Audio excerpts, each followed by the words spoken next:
Hi guys, good afternoon. Ang niluluto ko ngayon ay sinabawang isda. Nilagyan lang natin ng kamatis, sibuyas, paluya. Then sibuyas dahon. Ito yung isda na ating sinabawan.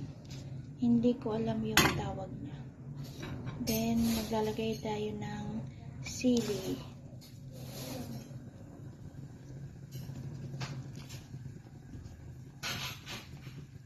Ang tawag nito sa amin sa Bisaya ay yung ganting ba yun? Masarap din itong ihawin.